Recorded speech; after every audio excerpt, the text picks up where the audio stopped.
no situation you find yourself that mercy cannot reach you. That's why mercy is the bedrock for salvation. It has the power to avert judgment. It has the power to provoke covenant love. And it has deep compassion to reach out to you where you are. So within the context of mercy is the possibility of salvation. Look at Paul.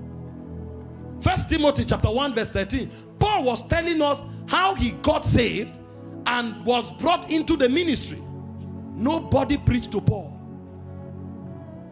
And you could not even preach to Paul. He was a religious devout. Paul would have perished and gone to hell. But mercy insisted on Paul. So Paul told us, I understand this mercy well. Because the reason I'm part of the Commonwealth of Israel today is because mercy saved me. He said, me, I don't know about others. I was a blasphemer. I was a persecutor. I was an injurious man. He said, but I obtained mercy. I obtained mercy because I did what I did in ignorance. I was a persecutor. I was an injurious man. I was a blasphemer. Hope you know these are some of the greatest sins. Blasphemy. Paul said, but even in the pit of blasphemy, mercy could reach out and bring me out. I was a blasphemer. I was a persecutor. I was an injurious man. He said, but mercy found me. And you can read the story in Acts of the Apostles chapter 9. The guy was on a journey of destroying the church. He wasn't in the room praying and fasting. He was actively in the job on his way. Acts 9, 4-6. Light struck from heaven. Saul, Saul, why persecutest thou me? Say, who are you, Lord? I thought in the equation of salvation, somebody has to be preached to about Jesus as Lord. And you must believe and acknowledge him. Who are you? I don't even know you.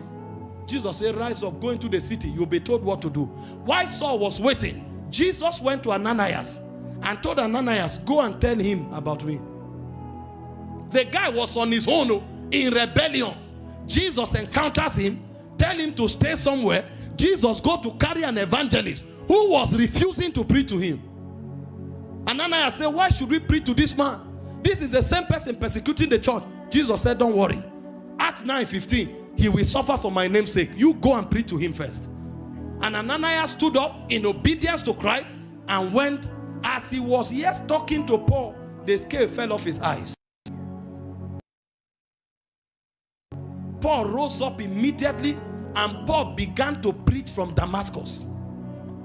From Damascus, he started making impact. Mercy is a precursor of salvation. Listen, I don't know what you are going through. I know you have fasted.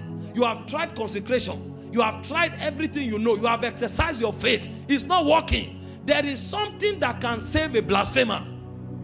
There is something that can save you from the worst situation. It's the mercy of God. He reached Paul in the state of blasphemy. Where are you that mercy can't pick you out? That's why I told you, ask those who are officers among us here. You don't use every weapon for everything. There are issues where you use shotguns. There are issues where you use rifles. There are issues where you use grenades. There are issues where you use missiles. It's not every issue you use the same thing. Some of you, all you know is, man of God, pray for me. Man of God, pray for me. You are on a queue for 6 months. Man of God has not had time for you. Don't wait until they come for your burial. There are other weapons in the kit. The tool set has weapons. Mercy is one of it. Mercy saves. It can save you from sin. It can save you from death. It can save you from poverty. It can save you from the afflictions of life. It can save you from any situation. Just know how to access it. See, when I study mercy, right? Mercy gives me so much confidence and audacity. I don't believe there's any situation I will find myself in that won't come out. I don't know what that thing is.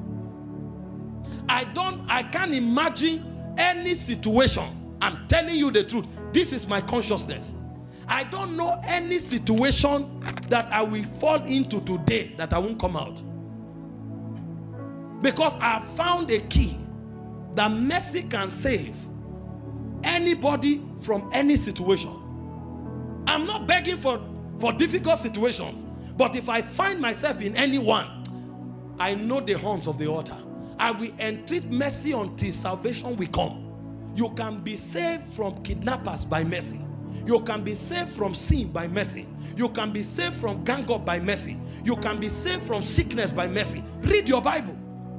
Look at Bartimaeus. He didn't know any other thing, but he knew mercy. Acts 10:47. Thou son of David, have mercy on me.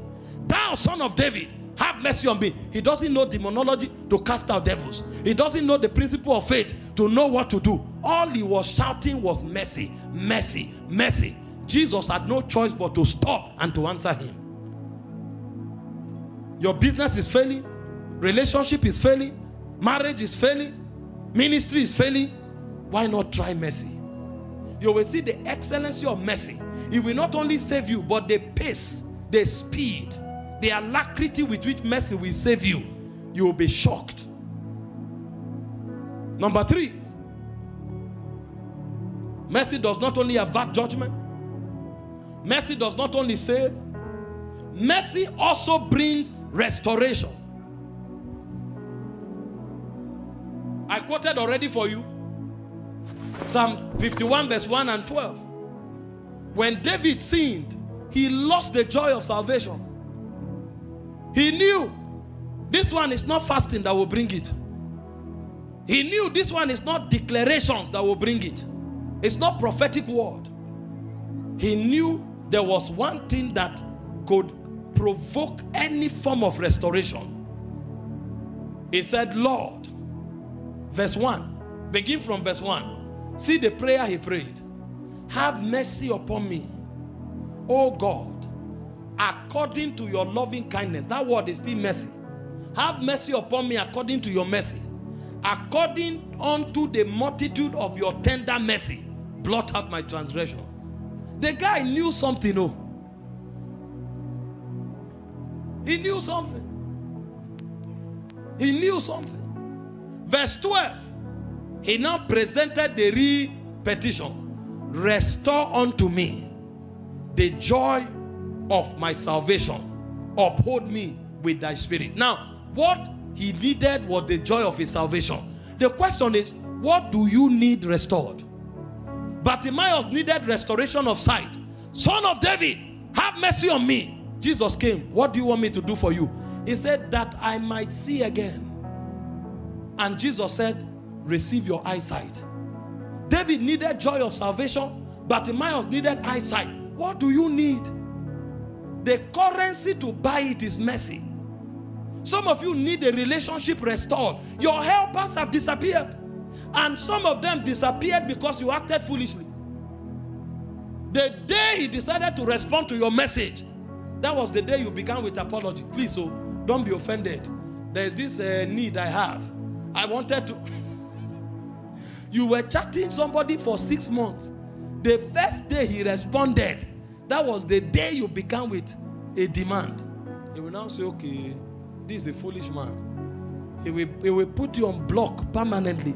That's the same person that should have sponsored that your program. That's the person that should have sponsored that budget you were planning for that project. But you didn't have the fortitude for patience to build trust and relationship. You sabotaged it. There's nothing anybody will tell that man again for him to take you serious, except if mercy shows up. Except if mercy shows up. Some of you, they give you somebody's number. I see them sometimes. I'm so irritated. Forgive me, I'm not Jesus Christ.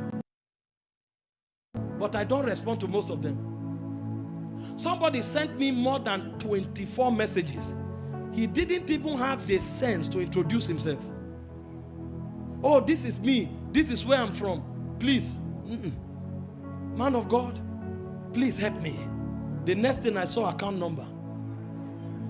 He didn't even have the patience to wait for me to read the message. At the time I was opening the message, there were over 15. Man of God, please help me. Account number. Man of God, you have to help me. account number. I just said, oh, the glory of a fool is a shame. Scriptures, there is a verse for everything. The glory of a fool is a shame. I don't know you from Adam. You have not introduced yourself. I don't even know if you are a robot. I don't know if you are a spy. I don't know if you are a scammer. I don't know if you are trying to set me up. You don't have they don't even have the courtesy to introduce themselves. You have not even waited for me to reply. Some will chat you, good morning, Apostle. I believe you are doing well. Wow, I'm happy what God is doing with you. Man of God, please, please, just look, send something to me now. I need money. If I show you my messages, you'll be shocked. I'm telling you. There's one who told me, yeah, he had a challenge with, I think they gave him an agricultural land or something, and he squandered the money. The income that came, he used it, according to him, he used it for something, thinking he will get money quickly. But now they are putting pressure on him and they are about to embarrass him. Please, he knows that I have the heart of God. I should help him. Wait, oh, I've not responded. He came back the next day. This thing I'm telling you, man of God, please, is urgent. Don't neglect me at this time. You'll say you are a man of God. I say that's why you are where you are. That's why you are where you are. Before I knew what was happening, he traveled from wherever and came here and besieged me in front here. And I said, okay, since you are here, let's understand. How much are we talking about? Guess what? 50 million. Because I'm selling gold here. He thinks this is diamond business. So I will put hand into a container and remove 50 million and say, take. Meanwhile, this person has not spoken with me for the past 7 years. He just met me somewhere before where I was teaching some people, and he joined the class, and that was how we knew. He came 7 years later. He sent a message, I have not replied. He began to put pressure and try to blackmail me that I say I'm a man of God. He travels here, besiege me, and he expects that because I heap money here, I will just throw hands somewhere and bring 50 million and give him. I said, for how long were you handling this project? He said, it's for like 14 months. So in 14 months, you'll spend 50 million. No. What you need now is, first of all,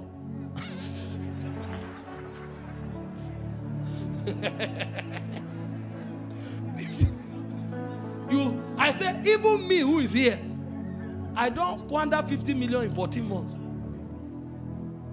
No project, no investment, no account. He couldn't account for 1 million. The money left. He said he'd use it for something. What is this something? Till today he has not mentioned. The Bible says, bear your yoke while you are young. Some lessons needs to be learned early. 50 million. Do you know how many young people I have here who have businesses that I need to support with 5 million, 10 million to do something reasonable? I will carry 50 million and give you because you squandered in 14 months for something. As I'm talking to you, he's still sending message till today.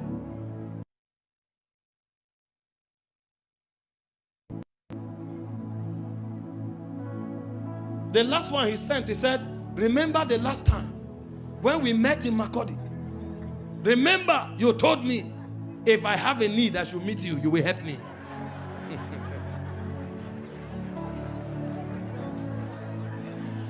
I now ask myself, only God knows the kind of prayer people are sending to him from earth. You don't know what we see here. Meanwhile, we help people on daily basis. So those who live around me will tell you, there's hardly a day that I don't give somebody money. I'm telling you, ask those around me. But I tell you, we see foolishness in propensities unimaginable.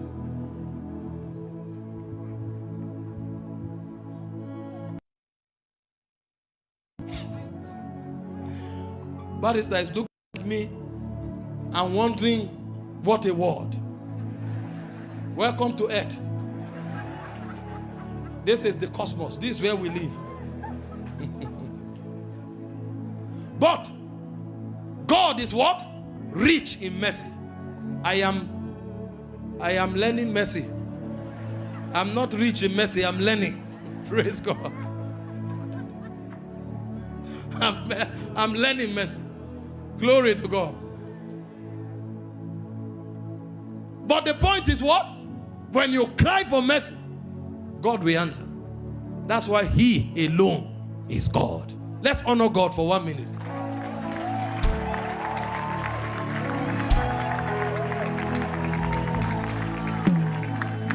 Sit down for a moment. Mercy restores. See, most of you have lost things. Instead of contending for restoration, you think by numbing your mind and moving forward, you will move. There are certain things that if you lose, your destiny will be affected. You must be able through discernment to know the things that you must get back. For some of us, it's time. For some of us, it's relationships. For some of us, they are giftings. For some of us, even resources.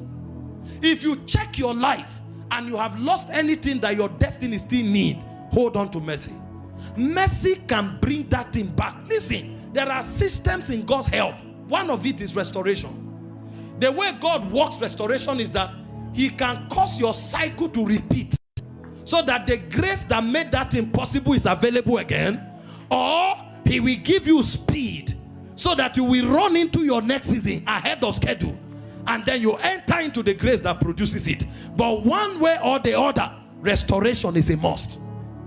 Don't let things that your destiny need to go, and then you say, well, we are moving on. There are things you can never move on while they are behind you. That's why God creates a system of restoration, and the quickest way to route restoration is through mercy. Prophecy can bring restoration, but I tell you, mercy is the fastest way to bring any kind of restoration. Some of you listening to me now, you've lost seasons. Even you know that where you are now, you are not supposed to be here. You'll see certain people doing certain things. You can tell when God told you 15 years ago to do those things, and you missed. You know the people, some of you know the people that substituted you in God's agenda in your territory. You are seeing them every day, you are seeing yourself. The thing is, don't envy them. Don't give up. There is a system called restoration. If you cry for mercy, your time can be restored. Your season can be restored. Your relationships can be restored. And I stand on this truth to prophesy over someone. You receive your restoration now. Yeah.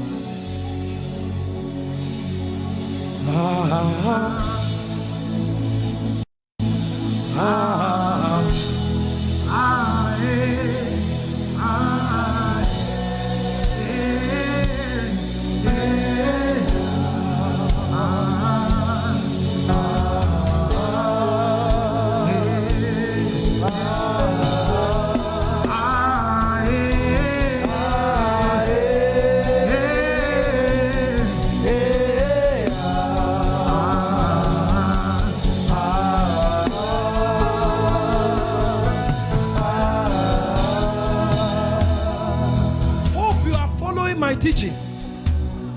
Mercy can avert judgment. Mercy can provoke salvation. Mercy can engender restoration. If you are in a situation where verdict has already been passed, you don't have any connection, you don't have any advantage, don't give up. Cry for mercy. Some of you is on your job, some of you is in your business. The guys have sat down and said, this one is a failure. Don't help him again. It looks like all hope is lost. Don't give up. Some of you are in a pit. It's like you are finished. Nobody is coming to help you. Even you know. Still don't give up. Now ask yourself, who was coming for Daniel in the lion's den? And even if somebody were to come, when will they come? This is the same lion that tore the other people they threw in before they touched the ground. But mercy can bring salvation. And some of you, you have lost too much. You have lost your reputation. You have lost your resources. You have lost your helpers. You have lost almost everything that has hope, that gives hope to a human being. Still don't give up. Cry for mercy. I'm telling you, you see people dressed, walking on the street. Some people are naked. Forget the suit, the gown they are wearing. Everything that brings advantage, dignity and value, they've lost it. They are just walking like walking corpses. They know. But even if you are in that state, the Bible says there is hope for a tree that is cut off. It said at the scent of water, it will sprout again.